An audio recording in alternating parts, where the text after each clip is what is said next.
Hey aspirants, welcome back to professional banking. स्वागत है आप सभी का। कैसे हैं आप सभी? तो दोस्तों, जैसा कि आप सभी जानते हो कि इस वीडियो में मैं आपके साथ द हिंदू के कुछ इंपॉर्टेंट डेली वोकैब्स का डिस्कशन करता हूं। तो उसी सिलसिले को हम कंटिन्यू रखेंगे। आज डे 31 है जिसमें एंटर कर चुके हैं और आपके साथ मैं कुछ इंपॉर्टेंट डेली वोकैब्स का डिस्कशन भी करूंगा।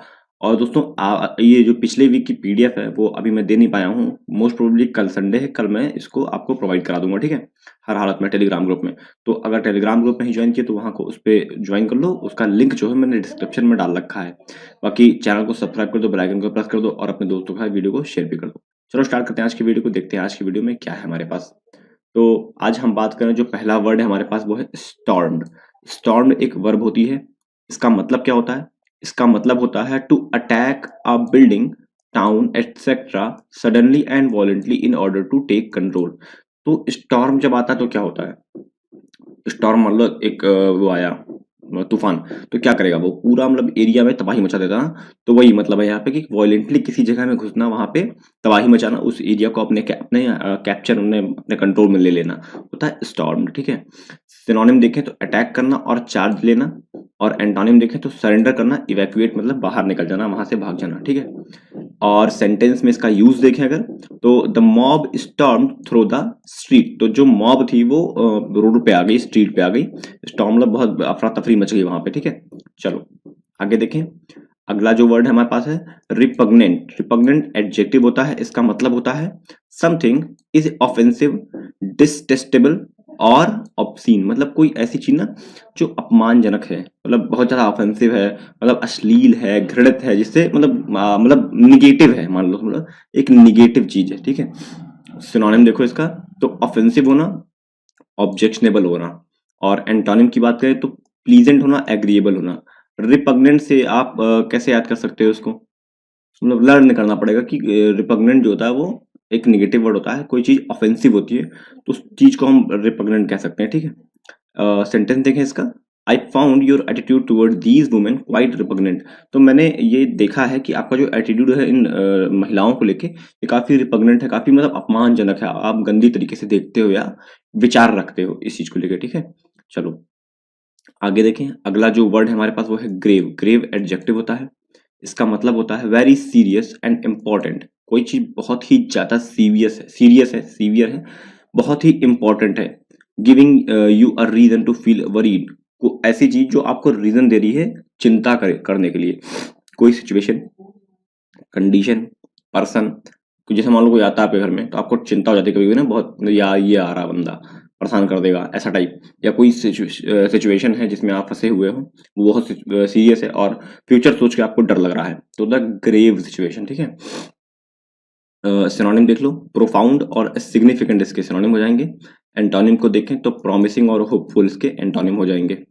और इसका सेंटेंस में अगर हम यूज देखें तो he said that the situation in his country is very grave. तो वह यह कह रहा है कि उसकी कंट्री में जो सिचुएशन है, जो उस टाइम पर्टिकुलर टाइम पे, वो बहुत ही सीरियस है, बहुत ज्यादा कंसर्निंग है, ठीक है। चलो आगे देखें। अगला जो वर्ड है हमारे पास रैम्पेंट। रैम्पेंट एडजेक्टिव होता है। इसका मतलब होता है एग्जिस्टिंग और spreading everywhere in a way that difficult to control. Rampant मतलब फैला हुआ, एकदम भयानक तरीके से फैला हुआ है, जिसे कंट्रोल तो कर लेंगे लेकिन डिफिकल्ट है कंट्रोल करना, बहुत मुश्किल से वो कंट्रोल में आएगा। बहुत मतलब रैम्पेंट जैसे होता है कि मॉब होती है, रैम्पेंट होती है, फैली होती है, बहुत मुश्किल से कंट्रोल में आती है, ठीक है। तो कुछ ऐसा बताया जा रहा है यहाँ पे। सिनोनिम देखो तो अनकंट्रोल्ड है और अनस्टॉपेबल है। और एंटोनिम को देखें तो अंडर कंट्रोल है, मैनेजेबल है, ठीक है। और हम सेंटेंस देखें इसका, the connection between Mohit, sorry sorry sorry sorry, ये आई थिंक ये गलत आ गया है। चलो रैम्पेंट से एक सेंटेंस बनाते हैं कि रैम्पेंट से क्या बनाया जा सकता है सेंटेंस में, कि the mob on the street is very rampant. ये एक सेंटेंस बना सकता है, the mob on the street is rampant. तो जो मॉब है स्ट्रीट पे पूरी तरह फैली हुई है, वो एक रैम्पेंट है, मतलब अनकंट्रोल्ड है, डिफिकल्ट है, जिसे कंट्रोल करना डिफिकल्ट हो रहा है, ठीक है। The mob in the rally कह सकते हो आप, मॉब जो भीड़ रैली में थी वो रैम्पेंट हो गई, अनकंट्रोलेबल हो गई, ठीक है। The Covid virus is rampant in our country. तो जो कोरोना वायरस था वो अपनी कंट्री में रैम्पेंट हो गया, बहुत डिफिकल्ट हो रहा है उसको कंट्रोल करना। कुछ ऐसा सेंटेंस हम क्रिएट कर सकते हैं, ठीक है। चलो आगे देखें। अगला जो वर्ड है वो है स्पाइरल। एक नाउन होता है। इसका मतलब होता है showing a continuous and dramatic increase.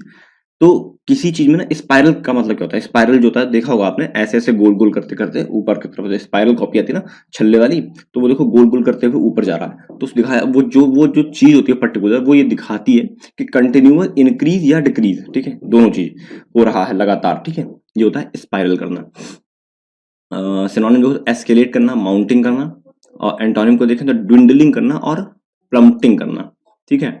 और इसका अगर हम सेंटेंस देखें, the unemployment rate has been spiralling upward. तो जो अनएम्प्लॉयमेंट रेट है किसी भी कंट्री में, वो अपवर्ड की तरफ जा रहा है, स्पाइरल कर रहा है, मतलब लगातार बढ़ता जा रहा है, बढ़ता जा रहा है, ठीक है। चलो नेक्स्ट देखते हैं, अगला जो वर्ड है हमारे पास वो है डिसमेंटल, एक वर्ब होती है, ये मैं पहले भी पढ़ा चुका हूँ आपको, दोबारा ये आया है। इसका मतलब होता है to take something to pieces, किसी चीज को टुकड़ों में बांट देना, ठीक है, डिसमेंटल करना। आपने रोबोट पिक्चर देखी होगी, उसमें कहता है ना चिट्टी को डिसमेंटल कर दो। डिसमेंटल का मतलब होता है एक रोबोट होता है, उसके पार्ट्स निकाल के अलग कर दो, हाथ अलग कर दो, सर अलग कर दो, पैर अलग कर दो, ये डिसमेंटल कर दो, ठीक है, कुछ ऐसा होता है। To separate something into the parts is made form, ठीक है।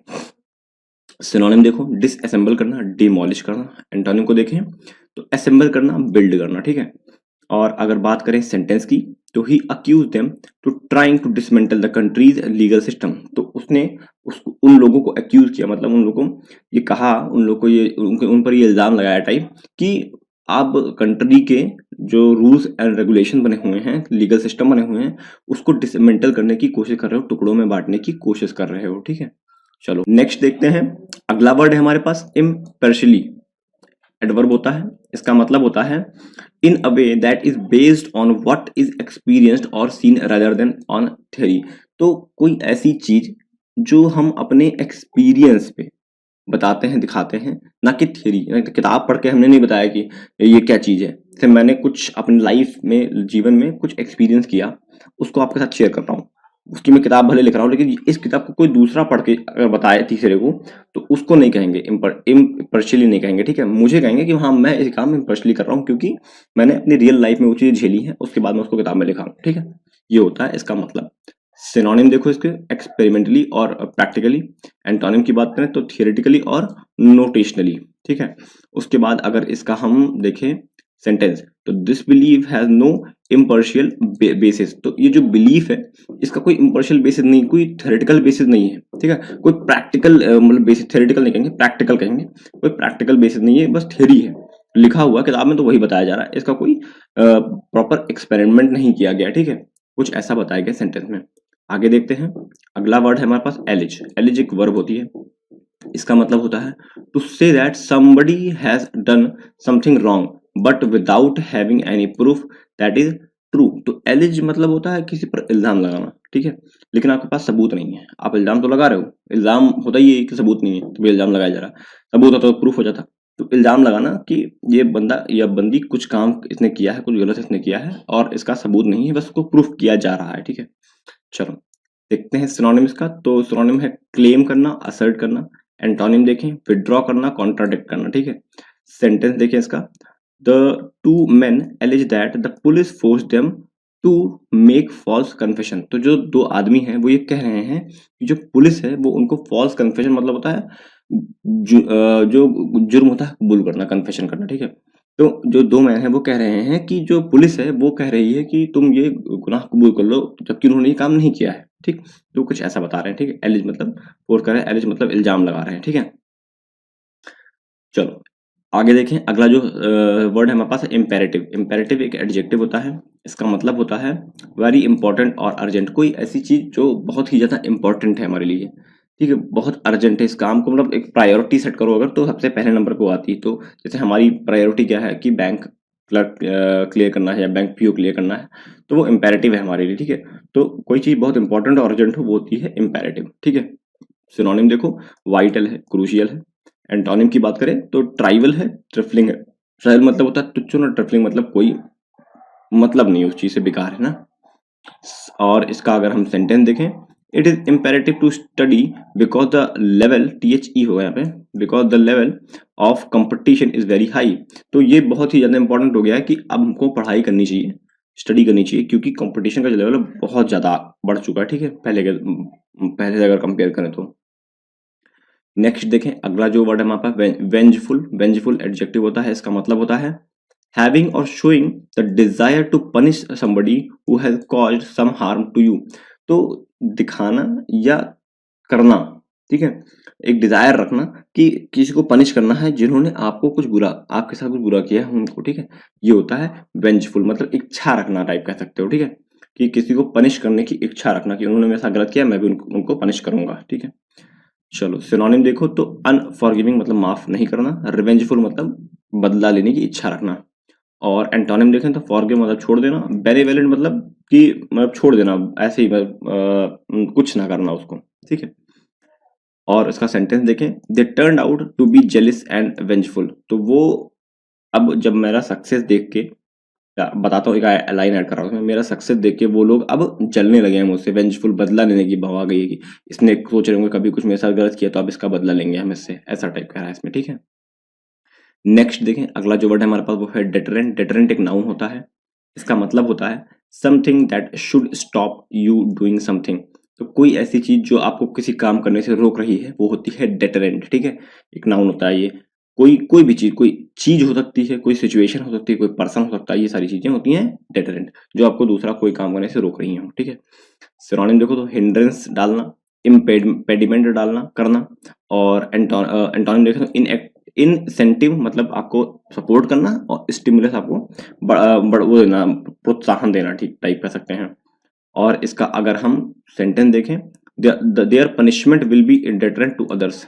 तो जो पनिशमेंट दिया गया, इनका जो पनिशमेंट है, जो इन्होंने किया है उसका पनिशमेंट दिया जा रहा है, वो डेटरेंट है अदर्स के लिए। तो दूसरों को वो काम करने से रोकेगा, जो इन्होंने काम किया है उसका जो पनिशमेंट मिला है वो अब डेटरेंट रहेगा किस चीज के लिए, दूसरों के लिए। दूसरे भी अगर वो काम करने से पहले 10 बार सोचेंगे कि मुझे भी ऐसी पनिशमेंट मिल सकती है, ठीक है। चलो, तो दोस्तों आज हमारे पास इतने ही वर्ड थे, ठीक है। मैंने दो वर्ड बहुत इंपॉर्टेंट लेकर लाया हूँ, जैसे एक है स्टॉर्म्ड जो आपके रियल लाइफ से रिलेटेड है, और एक इम्पेरेटिव। ये दोनों वर्ड बहुत ही ज्यादा इंपॉर्टेंट हो जाते हैं आपके लिए। तो आपको करना क्या है, दोनों वर्ड्स के एक सिनोनिम एक एंटोनिम, स्टॉर्म के भी और इम्पेरेटिव के भी एक सिनोनिम एक एंटोनिम लिखिए कमेंट बॉक्स में, और कोशिश करिए एक सेंटेंस बनाने की। सेंटेंस बहुत ज्यादा इंपॉर्टेंट है दोस्तों, अगर नहीं बनाओगे तो एस्से में जब पीओ का पेपर दोगे, मेंस दोगे, उसमें डिस्क्रिप्टिव आएगा तो आपको एस्से लिखने में बहुत दिक्कत आएगी, क्योंकि वर्ड ही नहीं मिलेंगे बनाने के लिए आपको, ठीक है। तो होप करता हूँ वीडियो अच्छा लगा होगा, अच्छा लगा हो तो लाइक कर देना, चैनल को सब्सक्राइब कर ले, अपने दोस्तों के साथ शेयर कर देना, और टेलीग्राम चैनल ज्वाइन कर लो, वहां पे इसका पीडीएफ और लिंक दोनों डालता हूँ मैं, ठीक है। चलो मिलते हैं नेक्स्ट वीडियो में, तब तक के लिए thank you and God bless you all.